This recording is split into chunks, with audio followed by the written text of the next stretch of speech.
Olá, pessoal. Boa noite. Boa noite. Primeiramente, já novamente pedindo desculpa a vocês por esse empecilho aí que eu tive que mudar de localidade. Eu acho que a minha internet não estava muito legal lá.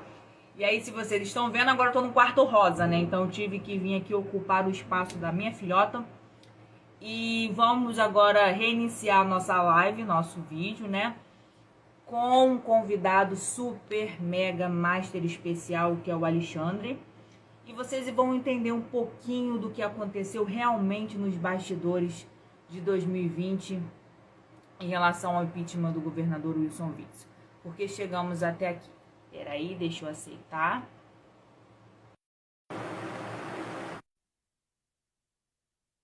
Falando com vocês novamente, quero agradecer as orações, quero agradecer... Opa, agora você está me ouvindo, Alexandre? Está perfeito agora, deputada. Boa noite. Agora está Ouvindo e vendo, né? ouvindo e vendo. Está ótimo. Boa Graças noite a a Deus. todos. Boa noite a todos. Feliz Páscoa, deputada, para toda a sua família, todo mundo que está aí. Feliz Páscoa para todos que estão assistindo a gente. Eu só tô te ouvindo um pouquinho baixo, Alexandre. Seu som tá chegando aqui para mim um pouco mais baixo. Deixa eu só aqui ajeitar. Só um minuto. Agora? Melhorou? Oi? Eu tiro o fone. Melhorou? Não? Melhorou. Melhorou? Então é o fone que estava baixo. É um fone Tá, novo. deixa eu só agradecer aqui primeiramente, Alexandre, que hoje eu tô completando 24 dias, né, que eu passei por a cirurgia, eu retirei a tireoide, e é muito bom, muito importante saber o carinho, as orações que eu recebi nos bastidores, no privado. E vocês estão vendo aqui, ó, eu tô bem, para honra e glória de Deus, correu tudo bem, e agradecer o carinho que eu recebo sempre de vocês. Para começar, Alexandre, eu quero agradecer você ter aceitado fazer essa live comigo, tá? Quero dizer que eu sou uma pessoa que eu admiro muito o seu trabalho, admiro muito a condução de como você atua nesse universo político combativo, defensor do nosso presidente Jair Bolsonaro. Tanto é que eu estou vendo aí ao fundo, né, você com a bandeira do Brasil, muito patriota, assim como eu estou aqui, ó, sempre com a minha família, a Brigada de Infantaria Paraquedista. Eu acho que mais patriota que a gente, eu acho que está na nossa essência, né? E o motivo da nossa live hoje, Alexandre, é para realmente mostrar para todos aqueles que nos acompanham, e muitos ainda não sabem, e eu acho muito legal esclarecer algumas coisas que ocorreram em 2020, num momento tão sensível que vivemos e vivenciamos, que foi a pandemia. Acho que foi um marco na vida de qualquer cidadão, principalmente em toda a população, com percas, que é uma situação irreversível. E a gente ter visto que nós vimos um momento tão sensível, o tamanho da corrupção que aconteceu, mais do que falar da corrupção, a gente está falando de vidas. Vidas, para mim, isso foi um assassinato em massa. Quando o governante que foi eleito pelo povo para estar ali atuando da melhor maneira possível, se pega de um momento tão sensível como esse para acontecer o que aconteceu em 2020. E aí, aonde eu quero entrar? Porque eu recebo muita gente, eu converso com muitas pessoas, e poucas, Alexandre, sabem de fato que nós parlamentares, no qual atuamos, denunciamos, fizemos lives, fazendo uma breve retrospectiva, né, em 2020, quando chegou a notícia aqui no nosso estado, no país todo, que vivenciaríamos esse momento tão sensível da pandemia, eu acho que o primeiro erro já foi crucial, Alexandre, foi quando em 2020 houve o carnaval. Por quê? Já tinha se alastrado pelo mundo, já estava tendo notícias do que estava acontecendo na realidade, e aí alguns governantes, infelizmente aqui no nosso estado, houve essa abertura em relação ao carnaval, aonde ajudou muito nessa aglomeração, nesse momento onde realmente houve esses contágios. Eu acho que foi primordial ali no período do carnaval. Mas, pior ainda de ter visto isso, foi no decorrer dessa caminhada termos observado tantos indícios de irregularidade.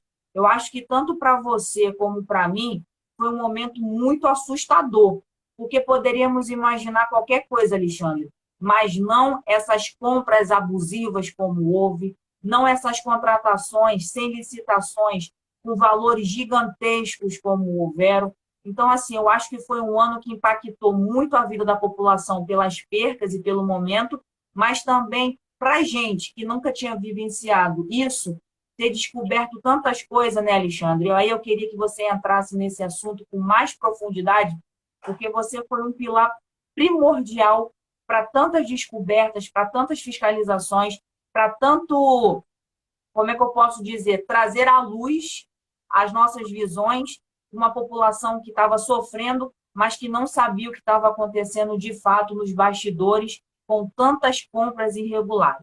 Tá? Então, eu quero te agradecer já antemão por ter aberto aqui a oportunidade de muitos que ainda não sabem, porque quando eu recebo vários vídeos seus de pessoas dos quartéis, pessoas que te seguem, e eu falo, cara, tu sabia que o Alexandre foi o pilar fundamental para isso, isso e isso?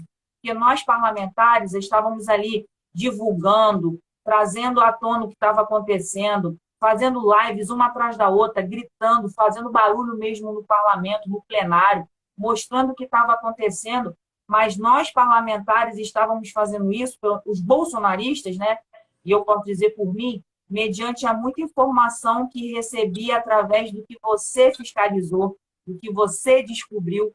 Eu acho que chegou o momento de você trazer realmente assim para a população que você trabalhou tanto nos bastidores para que chegássemos até aqui. Queria deixar a palavra inicial com você para se apresentar um pouquinho aí para aqueles que ainda não te conhecem.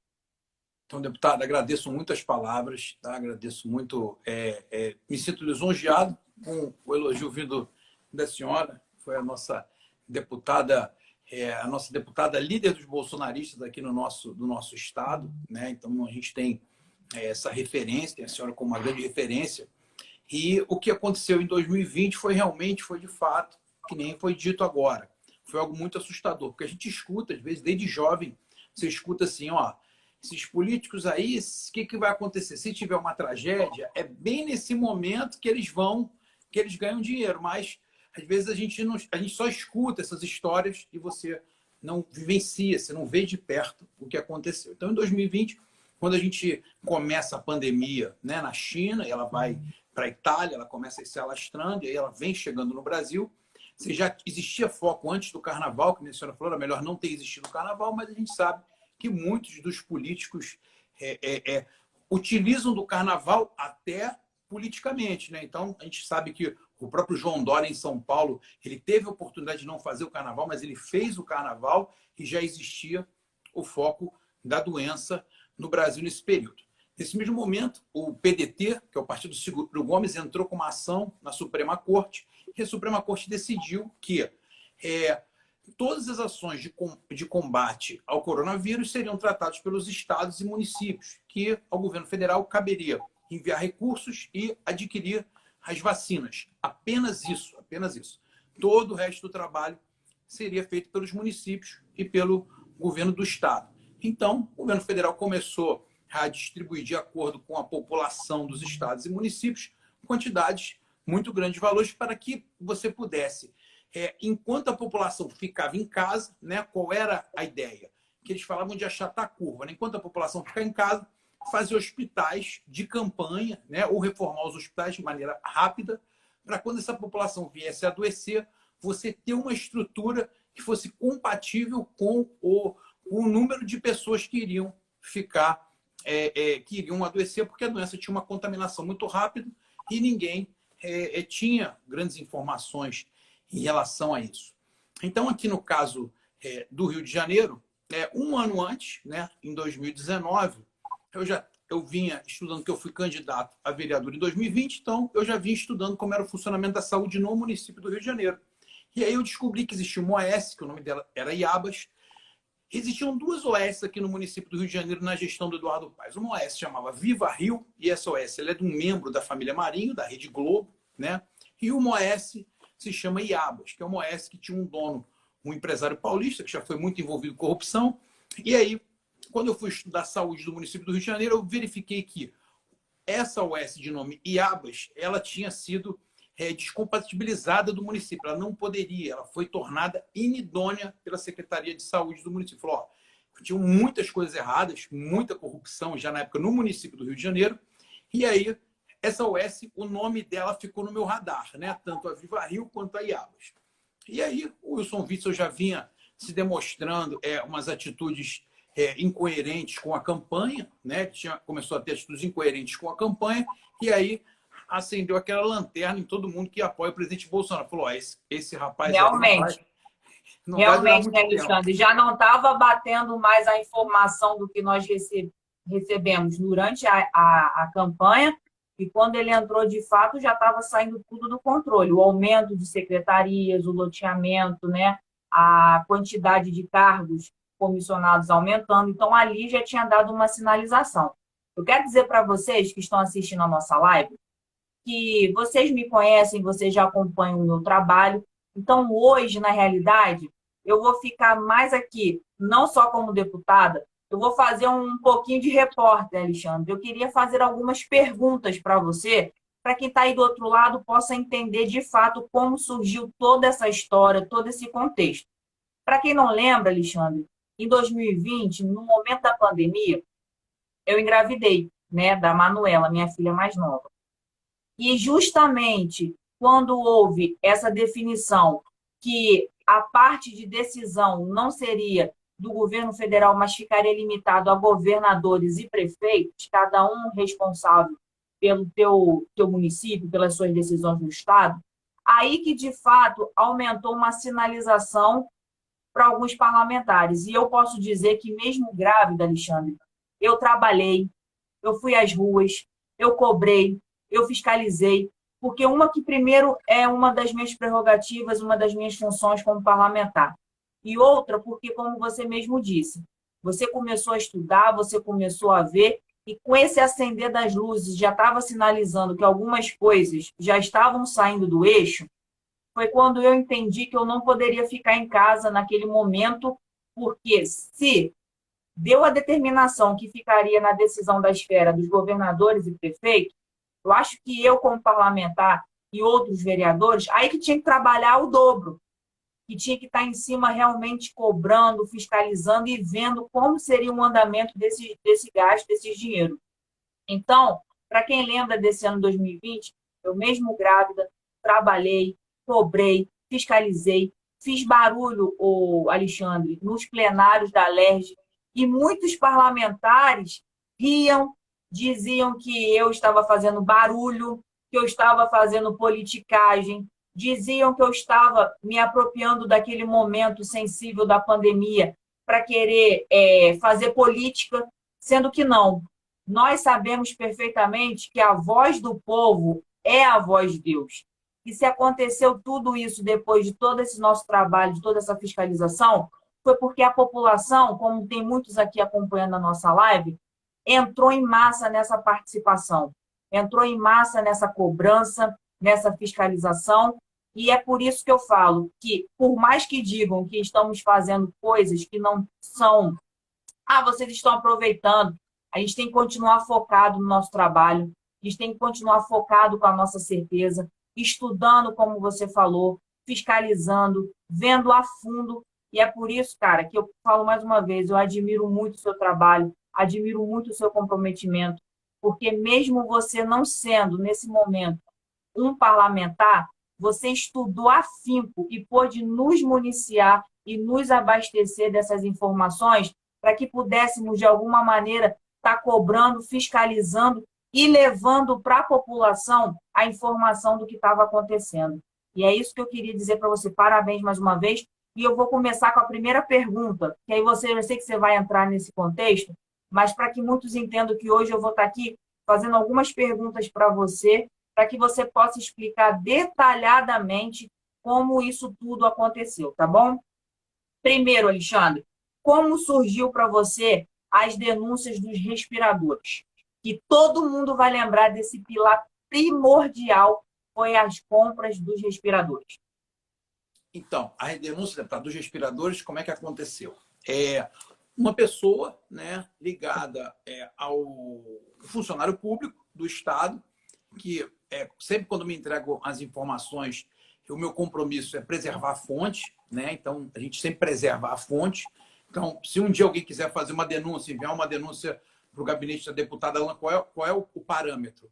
Preservar a fonte. Você pode fazer e nunca ninguém vai entregar. Então, uma pessoa, né? Tiveram duas pessoas essenciais. Uma era uma pessoa que era um funcionário do Estado, da parte tributária, que falou assim, ó, Alexandre, eu preciso te encontrar, eu quero falar com você. Sentei com ele, ele falou, ó, existe uma empresa, né, que ela é uma empresa, é uma fornecedora, uma distribuidora de bebidas, que ela foi aberta há alguns meses, que acabaram de fazer uma compra de 98 respiradores em aproximadamente R$ 170 mil, com pagamento sem licitação, sem nada. E tem mais, essa empresa está em nome de um jovem de 16 anos, que ele mora em Portugal. Eu falei, nossa, mas que estranho, será que é tudo isso? E ele foi me entregando todas as provas. Eu fui nessa empresa, ela ficava na Avenida Campo Belo, né, na zona oeste do Rio de Janeiro, próximo a Santa Cruz e Paciência, no Jardim Maravilha. E aí você chega lá, é uma empresa só de fachada, não existe uma empresa, né, ou seja, uma empresa que fatura dezenas de milhões de reais, e na verdade você chega lá, é uma empresa de fachada, foi criada há meses, ela está em nome de um jovem de 16 anos que mora em Portugal. É claro que tinha coisa estranha aí. Esses respiradores, eles nunca foram entregues, né? Eles foram pagos de maneira antecipada e eles nunca foram entregues. Depois se descobriu a relação do pai desse garoto que morava em Portugal com a compra da Secretaria de Saúde. Então, aí veio o caso dos respiradores. Quando essa fonte me passou o valor dos respiradores, eu entrei em contato com fornecedores. Eu liguei para alguns fornecedores de respirador e falei, quanto custa um respirador para entrega, para pagamento imediato? Ele falou, ó, R$ 70 mil eu te entrego um respirador em uma semana. Eu falei, então tem uma coisa estranha. Se você compra um respirador e você paga R$ 70 mil e ele te entrega um respirador, como é que tem uma empresa que está cobrando 170, né, para comprar uma quantidade enorme de respiradores para fornecer para o Estado, ou seja, era uma empresa que não tinha nenhuma experiência no mercado, não tinha nenhuma expertise no mercado, e aí ela não tinha como fazer manutenção, não tinha como fazer treinamento dos equipamentos, não tinha como fazer nada. Ou seja, foi uma empresa de fachada criada exatamente no meio do caos, no meio da pandemia, para você se locupletar do dinheiro público, para a corrupção. Então, o que a gente viu no governo Witzel foi exatamente isso. Então, a primeira que a gente teve foi esse caso dos respiradores que veio de uma pessoa, de um funcionário público do Estado do Rio de Janeiro, que teve a coragem de falar assim. Ele está lá até hoje, eu não falo o nome dele para ninguém. Né? Ele teve a coragem de falar, ó, Alexandre, estou vendo coisas erradas aqui, e o momento está muito conturbado, eu não sei nem qual tipo de auditoria eu posso fazer, mas eu quero entregar para você para que você torne isso público. Então, aí eu preparei um vídeo, que eu até enviei o vídeo para a senhora ontem.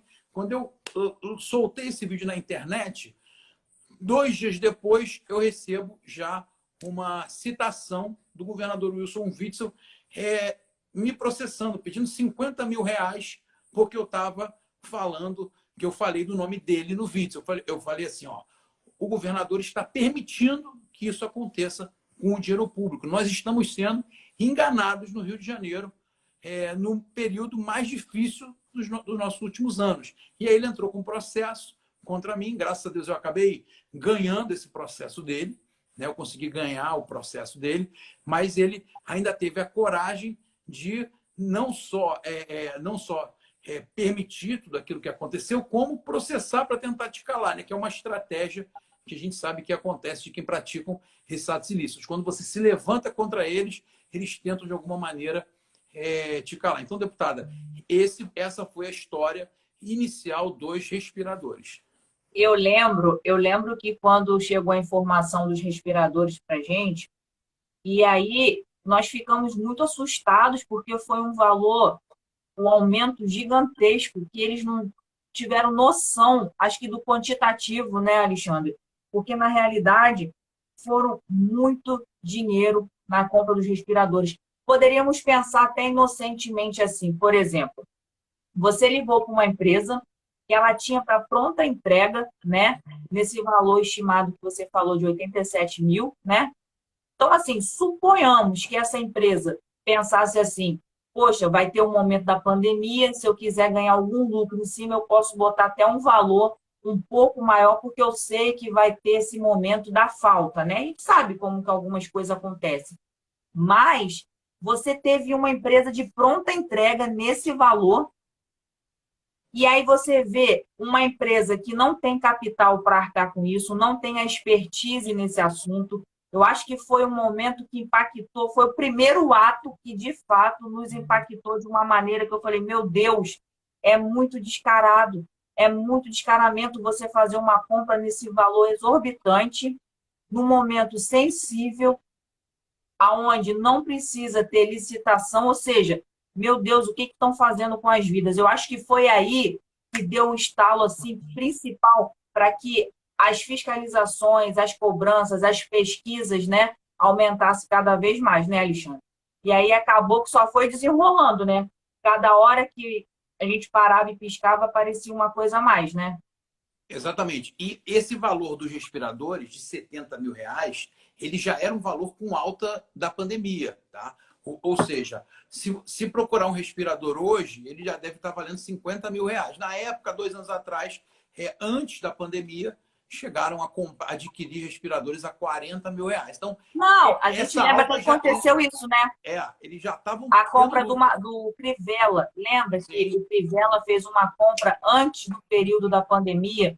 E ele comprou uma quantidade significativa de respiradores. Foi até o que ajudou a salvar o nosso estado, na realidade, porque não foi o estado, foi o município até então. A gente também tem que dar a César o que é de César, né? E ele comprou por em torno entre 40 e 50 mil reais os respiradores. Então, igual você falou, esse 87 mil já estava num valor até acima das compras anteriores. Então, você imagina mais de 190. Pô, Exato, é né? exatamente isso. E foi o que a senhora falou.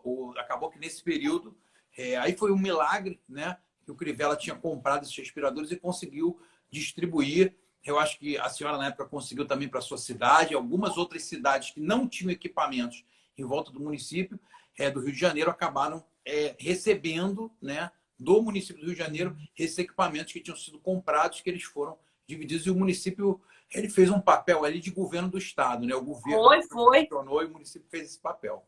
Né? E foi até bom você ter lembrado que realmente, igual esse detalhe, para mim é primordial. O Crivella tanto ajudou a salvar o nosso estado, fazendo uma função que ele era prefeito como governador, que, além disso, ele pôde abastecer outros municípios. E aí ele abasteceu a minha cidade, Queimados, com 10 respiradores, também atendendo uma solicitação nossa, a Itaperuna, com mais 10 e outros municípios também. Então, assim, realmente, como você disse, foi um momento de milagre, porque ele ter feito uma compra nessa quantidade, sem nem pensar que chegaríamos a vivenciar esse momento da pandemia, para mim só pode ser direção divina mesmo, né? A outra pergunta, Alexandre, que eu queria te fazer antes de fazer a pergunta, para vocês que estão acompanhando a live, vocês estão percebendo que eu estou com um pouquinho de dificuldade para falar, né? Mas é em relação à cirurgia, tá? Eu, quando forço um pouquinho, me dá tipo um pouquinho de falta de ar, mas está tudo bem, faz parte do procedimento. O que gerou a suspeita na OS em relação a IABAS, o Alexandre? Por que você começou a, de fato, a estudar e pesquisar essa instituição? Então, a IABAS, como eu disse para a senhora, eu vim me programando para ser candidato a vereador em 2020 no Rio de Janeiro, e aí o principal que eu fui estudar foi o sistema educacional e o sistema de saúde.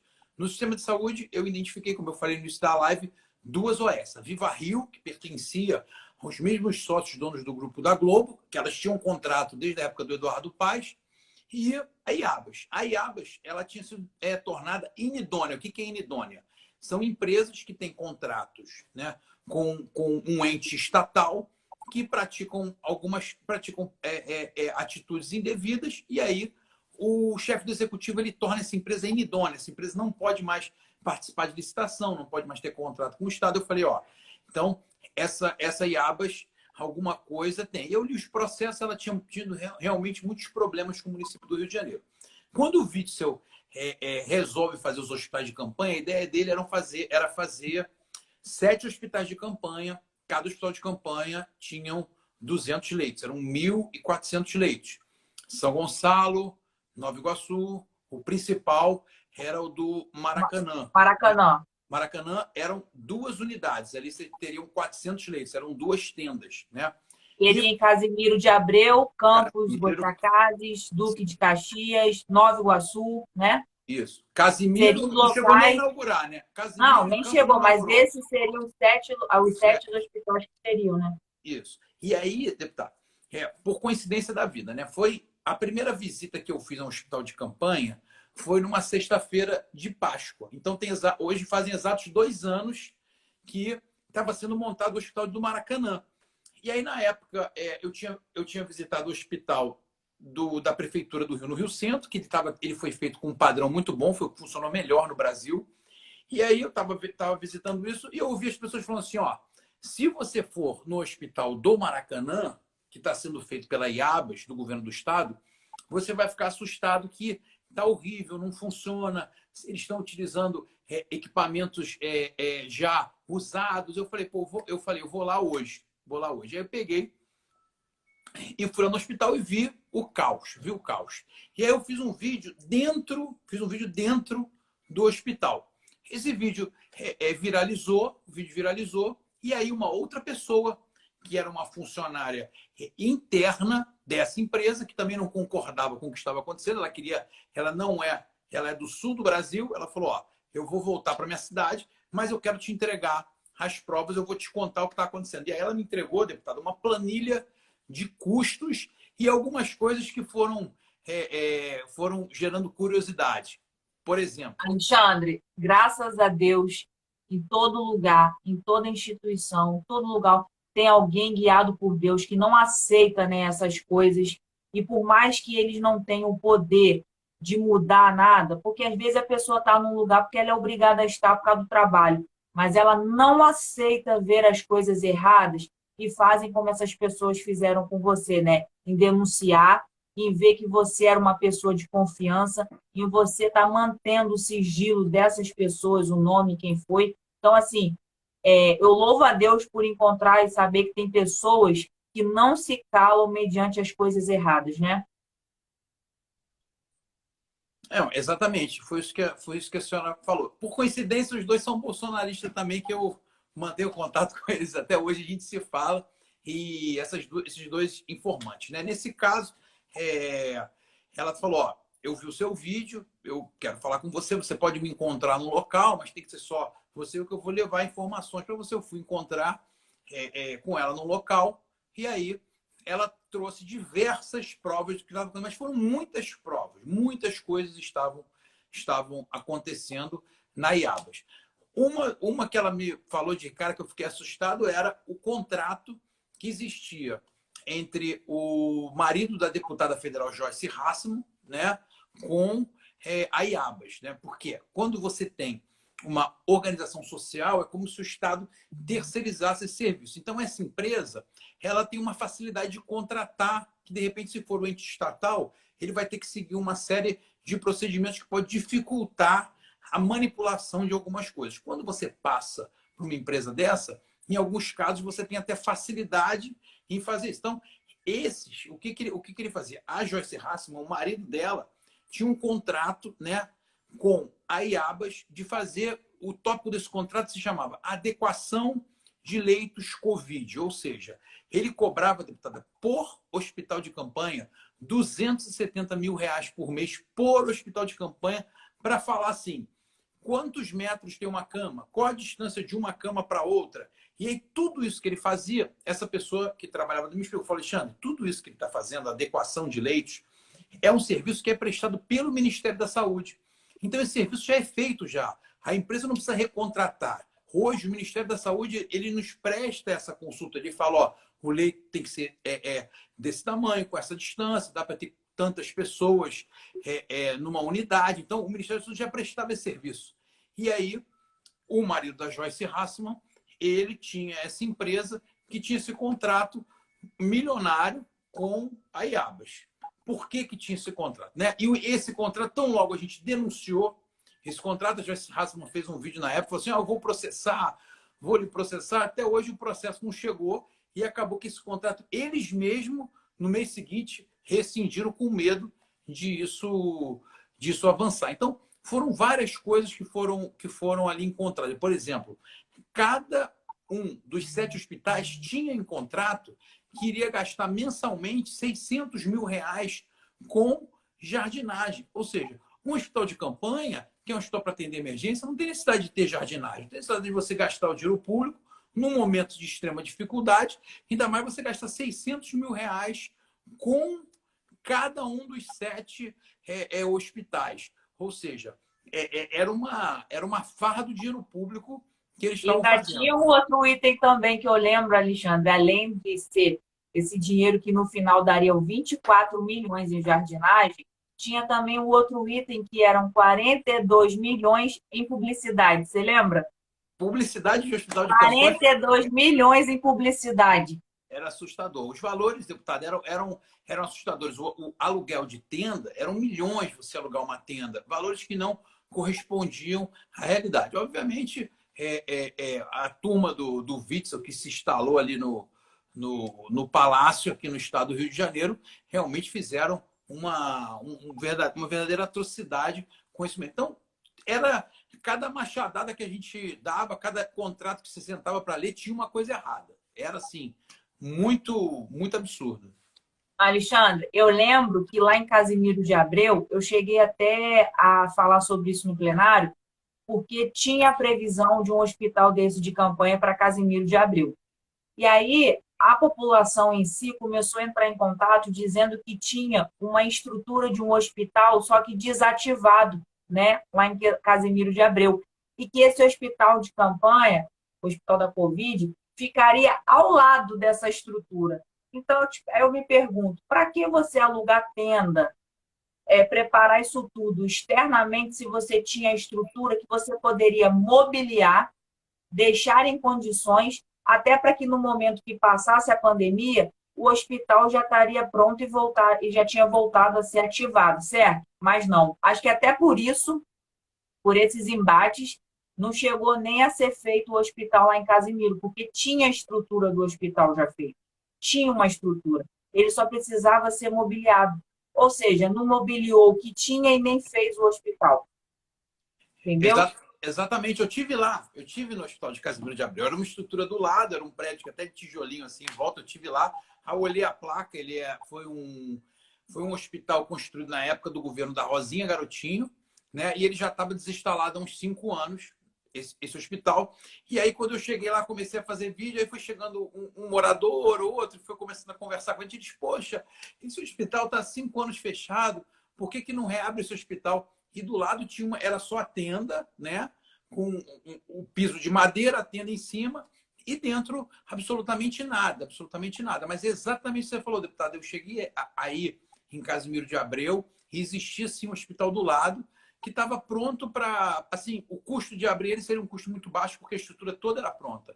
E acabou que esse hospital de campanha, ele não chegou, esse de Casimiro de Abreu, ele não chegou nem a funcionar. Eu não me lembro agora dos valores exatos, mas também eram valores milionários nesse hospital que foram gastos e não foram, e o serviço não foi entregue, o serviço de nenhum foi entregue. Então, mas se pensasse realmente na população, teria ativado o hospital novamente, que estava fechado há 5 anos, e já ficaria para a população de Casimiro de Abreu. Então, você percebe que não tem a preocupação com o povo, com a população, porque eles vinham, eles mandaram mensagem, eles foram no privado, falaram, deputada, tem a estrutura, é só ativar, reativar, e depois que passar esse momento da pandemia, fica para o município, entendeu? Então, assim, eles não param nem para ouvir o clamor da população daquele local, entendeu? Você percebe isso nitidamente. Exatamente. Então, é isso a gente vê. Bom, quando teve a CPI do Covid em Brasília, ela foi uma CPI que ela deveria ter investigado isso, né? Eles tentaram investigar onde não encontraram nada, fizeram um verdadeiro teatro, mas não investigaram o que deveria ter sido investigado, que foi os gastos excessivos de governos estaduais e municipais, principalmente o governo do estado do Rio de Janeiro. Então, Alexandre, outras perguntas que eu tinha aqui, você acabou até respondendo já com a outra, que seria como você teve acesso aos documentos que ligavam o marido da Joyce Haussmann à Secretaria de Saúde? Aí você já respondeu, que foi a própria moça que mostrou. Sim. O que chamou mais atenção na contratação da OS, que você já explicou também que já vinha pesquisando, né, sobre isso, e também quais hospitais de campanha você visitou, que você foi ver com seus próprios olhos? Casimiro de Abreu, o primeiro foi o Maracanã, Nova Iguaçu, acho que foram só esses três, e fui também nesse, o da Prefeitura do Rio, que foi o hospital, que foi o modelo, né? Foi o que deu certo, e tiveram os hospitais aí que deram esses que não funcionaram. Foi Maracanã, Casimiro de Abreu e Nova Iguaçu. Foram esses três que eu visitei. Então, assim, a gente viu de fato tudo isso que acontece, todo esse absurdo, toda essa gastança com dinheiro público que é colocado no Brasil, que às vezes você não acredita no tamanho da maldade das pessoas. Mas foi exatamente isso que foi feito no governo do Wilson Witzel, né? Foi algo terrível, não atenderam a demanda da população, ninguém estava preocupado com a população, por quê? Se eles tivessem pego esses recursos e, de fato, investido na saúde, hoje a gente teria um sistema de saúde muito melhor do que o sistema de saúde que foi o sistema de saúde que a gente tem hoje. Ou seja, o recurso não foi utilizado para isso. Isso não foi feito, não foi uma exclusividade do Wilson Witzel. Não, isso foi uma exclusividade. Isso foi no Brasil inteiro. Diversos governantes arrecadaram, pegaram esse dinheiro e não fizeram. Então, foi isso que a gente viu no Brasil inteiro. Foi realmente um absurdo. Olha, Alexandre, você tem mais alguma coisa que você quer falar? Eu queria falar o seguinte, que a gente preste bem atenção em quem a gente vai votar. O fato dessas provas terem chegado a mim, deputado, é uma coisa que na minha vida é comum. Tá? Eu já até trabalho, eu que venho do setor privado, né? Muitas vezes dentro do setor privado, muitas pessoas chegavam para mim e falavam, naquele setor ali está tendo corrupção. Então, desde jovem, essas coisas parece que as pessoas vêm até mim para me contar em relação a isso. Então, o mais importante que eu acho que a gente tem que fazer é guardar o sigilo dessas pessoas, porque isso no Brasil, infelizmente, existe uma pequena parcela da população que faz parte, que quer isso, né? É assustador, mas a gente vê hoje uma parcela da população querendo o Lula de volta. Então, tem gente que quer fazer isso, tem gente que vive dessa prática, tem gente que faz o mal achando que é o bem. Pessoas que não conhecem a verdade, pessoas que não têm Jesus Cristo no coração. Então, isso existe. E qual é o antídoto que a gente tem para isso? O antídoto é a verdade. Essas pessoas, elas vão procurar, vão falar para a gente, e a gente precisa ter coragem para combater isso. Quando começou isso, deputado, quando chegou essas provas até mim, muitas pessoas não queriam nem acreditar no que estava acontecendo, não queriam se colocar de frente. Hoje eu vejo muita gente querendo surfar a onda, querendo falar que fez, que aconteceu, que não sei o quê, mas no primeiro momento nem tinham interesse nas provas em relação a isso. Faziam até assim, não, isso não vai dar em nada. Então, muitas pessoas. Outras pessoas falavam assim, Alexandre, cuidado com o que você está mexendo. Você está mexendo com questão de saúde, isso pode envolver pessoas perigosas, a gente nunca sabe com aquilo que a gente está mexendo. Porém, você sempre tem que se revestir, né, de coragem, né, para você poder levar a verdade para mais pessoas. E eu não me arrependo de ter entregue as provas, de ter levado isso para frente, sabendo que a gente trabalha não pela glória, eu não trabalho pela glória, não vou contar, não vou falar, não trabalho para a glória para mim, até porque se eu fosse sozinho eu não conseguiria. Se não tivesse poucos deputados que abraçaram isso, os deputados bolsonaristas, a senhora e outros poucos, né, que a maioria, obviamente, tentou esconder, mas poucos deputados que abraçaram essa causa e foram para cima, provavelmente esse caso seria mais um caso que iria passar incolume. Se a gente fosse depender da mídia para denunciar isso, da velha mídia, isso não teria aparecido. Então, o importante é a gente saber que hoje, através das redes sociais, a gente consegue ainda ter uma democratização da informação e que essas informações, quando elas chegam, existe um meio de comunicação que é a própria população, o próprio popular. Essa pessoa ela pode ir a público e divulgar essa informação. E aí isso sim chama o clamor popular e aí esses processos podem andar. Então, eu acho que foi, sem dúvida nenhuma, valeu a pena, a gente sempre pensando na população que precisa daquele hospital, que teve dificuldade no momento e que a gente tem que pensar neles, porque se depender de figuras como Wilson Witzel, João Dória e outras pessoas, Renan Calheiros, outras pessoas no Brasil, se depender de pessoas iguais a essas pessoas, eles vão estar sempre, sempre, sempre fazendo as coisas apenas para o seu pequeno grupo que quer controlar o Brasil e escravizar a sociedade. E é contra isso que a gente luta. Alexandre, pegando um gancho na sua fala, realmente, ninguém chega em lugar nenhum sozinho. E é justamente por isso que eu te convidei para fazer essa live, porque, como eu disse, para mim foi um momento sensível, tanto no impacto emocional por ver o que o nosso país, o mundo em si estava passando.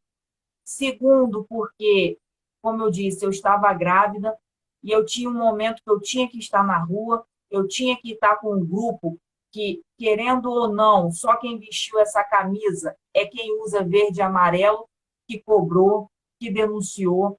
Foi somente os bolsonaristas, mas bolsonarista de verdade, porque muitas das vezes virávamos chacotas no parlamento quando a gente trazia esse assunto, quando nós gritávamos, quando fazíamos lives, quando debatíamos sobre isso, e as pessoas do outro lado da política, né, que fica o hashtag Fica em Casa, aonde nós dizemos o tempo todo, a Covid mata, mas a fome, o desemprego também mata, a corrupção em si matou muito mais. Então, assim, foi um momento sensível, aonde eu estava grávida, mas eu senti que eu não podia parar, eu tinha que estar na rua. Então, tinha outras pessoas, tinha você, que a gente estava duelando. E é justamente por entender e compreender que ninguém faz nada sozinho, nós só recebemos essa informação, nós recebemos todo esse detalhamento de indícios de irregularidades, porque tinha um cara como você ali na rua, cobrando, fiscalizando, estudando, recebendo as denúncias, porque para uma pessoa denunciar algo para você e não ter medo, é porque a tua credibilidade, o teu respeito foi visto por ela. Essa parte que você acabou de falar, você sabe perfeitamente que eu também prezo muito por isso, porque graças a Deus o meu gabinete, ele recebe muita, muita denúncia, eu recebo muita demanda, o meu WhatsApp não para, por quê? E eu agrego isso à confiança, por eles entenderem que toda vez que eu vou lá para o plenário, que a gente vai lutar, que vai debater, eu não falo a fonte da onde veio para preservar a vida dessa pessoa e, acima de tudo, ter a confiança dela para que cada vez que ela veja e enxergue coisas erradas, ela continue sendo os nossos olhos. Porque a população, ela é os nossos olhos também, né? Nos ajudando a trabalhar, a cobrar, a fiscalizar e, no meu caso, a legislar. Então, Alexandre, essa live, para mim, e eu sei que para você é de grande importância, para trazer um pouco do que acontece nos bastidores da política, que nós não chegamos a lugar nenhum sozinhos. Tem muitas pessoas que admiram o seu trabalho, sabe, acompanham as suas lives, os seus vídeos, vê o que você faz, mas eu também percebi que muita gente não sabia que o detentor primordial de muitas denúncias que foram feitas foi através da sua vida. Então, eu acho isso muito importante, que as pessoas, o famoso, dá a César o que é de César, dá a honra a quem merece a honra. E eu, como eu disse para você, sou uma admiradora nata do seu trabalho, sou uma admiradora nata do seu patriotismo. Vejo você, sim, um fiel escudeiro do nosso presidente Jair Bolsonaro. Sei que você faz e luta ali com amor, assim como os nossos princípios, a nossa ideologia, e tenha certeza que esse trabalho, que já começou há muitos anos aí nas suas mãos, de estudar, cobrar, fiscalizar, denunciar, Deus ainda vai te dar coisas maiores para você fazer ainda cada vez mais com essa sua credibilidade. Quero agradecer, Alexandre, a sua disponibilidade de estar fazendo essa live e que vocês que curtiram, que assistiram essa live, possa nos ajudar a divulgar, a compartilhar, a curtir, a comentar. Não é segredo para ninguém também, né, Alexandre, que o nosso alcance das nossas redes sociais tem diminuído de uma maneira significativa. Então, é através de vocês, do empenho de vocês, dessa ajuda mútua de divulgação, de levar informação para o outro, é que ajuda o nosso trabalho a fluir, é que ajuda a ter um alcance maior e a informação chegar para as pessoas. Né, Alexandre? Quer falar mais alguma coisa? Não, exatamente é isso, né? Nós vivemos um momento no Brasil, um momento decisivo esse ano, né? É um momento que se o Brasil, se uma parte da população não acordar, nós podemos entrar numa espiral de retirada de liberdades que vamos demorar 30 anos para a gente voltar a isso. Países no nosso entorno, como Venezuela, Chile, Argentina, infelizmente foram entregues para essa ideologia. O comunismo, ele matou mais, até um dos livros que eu adoro aqui do professor Olavo de Carvalho, o comunismo matou mais do que todas as guerras e epidemias somadas, né? O comunismo matou mais de 100 milhões de pessoas no mundo. Além disso, a gente não coloca na conta o aborto. Deputado, o aborto são 55 milhões de abortos por ano contabilizados pela OMS, ou seja, isso pode ser ainda mais, né? O Lula ele quer voltar e já disse que ele é super favorável ao aborto, que na verdade aborto é só um nome para enganar a gente. Aborto é assassinato de crianças no ventre da sua mãe. É um crime bárbaro, bárbaro, bárbaro, bárbaro, mas existe uma ideologia que defende isso no Brasil. Então, a gente vive esse momento que a gente lutar contra isso. Graças a Deus nós temos o presidente Bolsonaro. Se ele não existisse, nós não teríamos um nome para lutar contra isso. Então, a gente tem um presidente que é uma pessoa honesta, é uma pessoa cristã, e existem várias coisas que a gente precisa caminhar para melhorar no nosso país. O presidente Bolsonaro, no primeiro governo dele, enfrentou a pandemia, foi uma crise nunca antes vista na história. Depois, agora vem a guerra, alta de preço, não está sendo fácil, está enfrentando uma tempestade, mas marinheiro bom é na tempestade mesmo, está enfrentando uma tempestade e está conduzindo o Brasil para a gente conseguir sair disso e que, se Deus permita que ele seja candidato e ele sendo reeleito, que nos próximos 4 anos a gente possa ter um Brasil avançando em pautas econômicas, que a gente possa melhorar a nossa educação no Brasil, que ela está tomada também por ideologias que não são bacanas nas universidades públicas, que a gente possa entrar nisso para poder tentar ajudar o nosso jovem, e principalmente que a gente possa levar a nossa principal bandeira, que são os valores judaico-cristãos, que essa é a pauta que a gente, de maneira nenhuma, a gente pode abrir mão. Então, eu queria, deputada, pedir aqui a licença para a senhora para fazer uma oração. Posso fazer uma oração? Pode, com certeza. Posso? Então, todo mundo que estiver assistindo a live pode fechar os olhos, colocar a mão no coração. Senhor, estou aqui nesse momento reunido com a nossa deputada Lana Passos, que representa os nossos valores dentro da Assembleia Legislativa. Senhor, estamos vivendo um momento no Brasil de despertar contra uma ideologia que há mais de 3 décadas chegou aqui para tentar ceifar vidas, destruir famílias, implementar a liberação das drogas, implementar aborto. E o diabo tentou, de certa maneira, enganar a nossa população. Mas o Senhor abriu os nossos olhos, Senhor. O Senhor abriu os nossos. Peço que o Senhor multiplique isso, nos ajude. Use nós aqui como instrumento para que, através das nossas redes sociais, a gente possa falar com as pessoas, através das nossas caminhadas, das reuniões, dos almoços, aonde a gente estiver, a gente possa abrir os olhos das pessoas contra essa esquerda. Senhor, abençoa todos os deputados da Alerj que defendem os valores cristãos. Senhor, abençoa a bancada evangélica no Congresso Nacional, Senhor. Faça com que essa bancada se multiplique esse ano. E, Senhor, não se esqueça de sempre estar abençoando a nossa primeira-dama, Michele Bolsonaro, e o nosso presidente, Jair Bolsonaro. Somos seus servos e estamos aqui em seu nome, a seu serviço. Amém. Amém, Alexandre. Você falou uma coisa, Alexandre, que é fundamental. Eu acho que uma das nossas hoje, com essa live, com alcance, se a gente conseguir impactar a vida de uma pessoa, Alexandre, a gente já está vencendo. Por quê? É abrir os olhos, tirar as vendas dos olhos de muitas pessoas que se permitem ainda, talvez, ser enganado pela falta de informação. Eu acho que é por isso que a gente tem visto e tem acompanhado que o nosso alcance, né, das nossas redes sociais tem diminuído, porque eles não querem que a gente venha impactar a vida de outras pessoas com a verdade. Conhecereis a verdade e a verdade vos libertará. E acho que é para isso que nós, todos nós, não é só a Alana, que é deputada, não é só o Alexandre, que é envolvido nesse universo político, não. Todos nós, cidadãos, homens e mulheres de bem, que são cristãos, temente a Deus, que não querem nada disso que chegue porta dentro da nossa casa, legalização do aborto, ideologia de gênero nas escolas, legalização das drogas.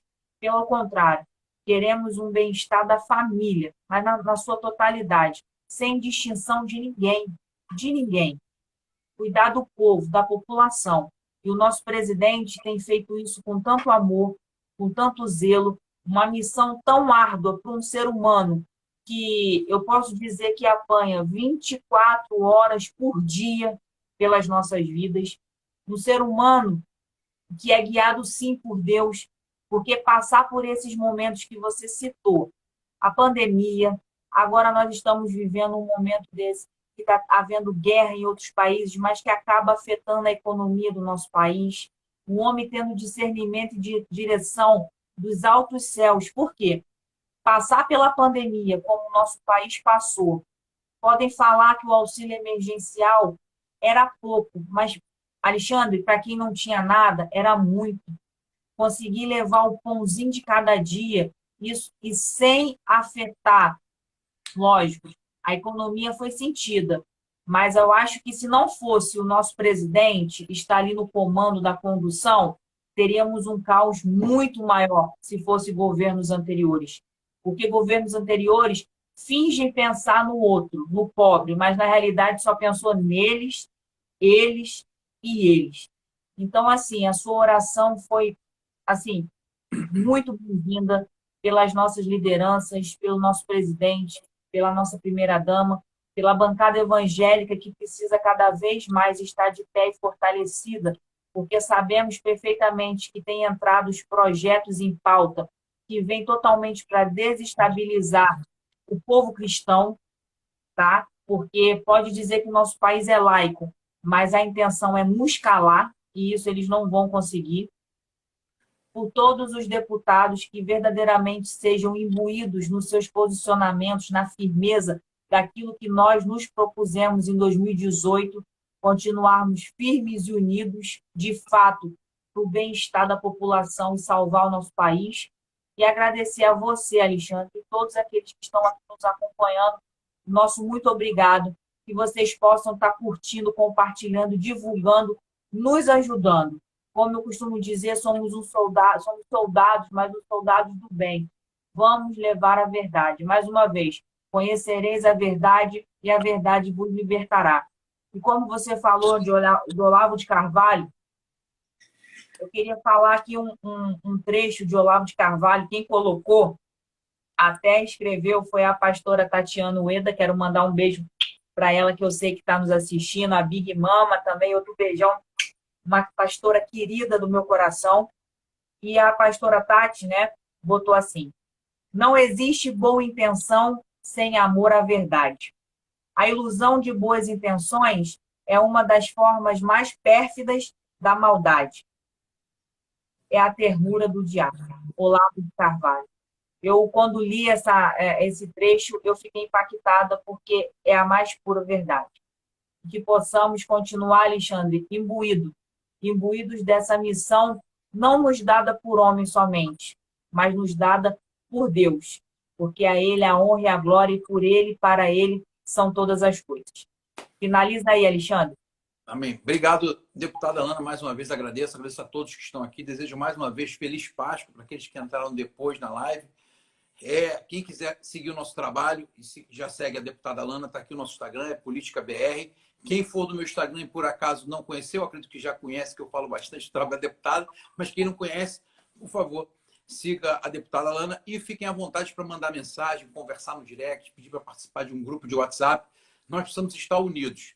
A direita no Brasil, se ela estiver unida e se ela não se desentender, ninguém segura. O país vai arrebentar, como dizem, tem alguns bichos que falam assim, ó, o Brasil ele vai arrebentar, a direita só não pode se desentender. Se a gente não desentender o Brasil, a gente vai embora e a esquerda não ganha, o Lula volta lá para Curitiba, para a cadeia dele, e o presidente Bolsonaro faz esse país decolar.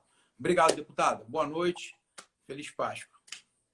Alexandre, feliz Páscoa também. Mais uma vez, muito obrigado. Que Deus abençoe toda a sua trajetória e você continue firme e imbuído dessa missão dada por Deus na sua vida. Muito obrigado a todos que assistiram a nossa live, que acompanharam. Muito obrigado. Feliz Páscoa a todos vocês. Mais uma Páscoa com o seu real sentido da vida. Feliz Páscoa. E queria pedir a vocês, toda vez que eu salvo a live no Instagram, sai as curtidas, os comentários que foram feitos. Eu queria pedir a vocês que possam lá curtir e comentar novamente. Vai ser muito prazeroso poder estar respondendo a cada um de vocês e vendo no privado também quem queira falar conosco. E siga também o Alexandre Zimmerberg e a Política BR. Um beijo no coração de todos vocês e fiquem com Deus. Tchau, boa noite.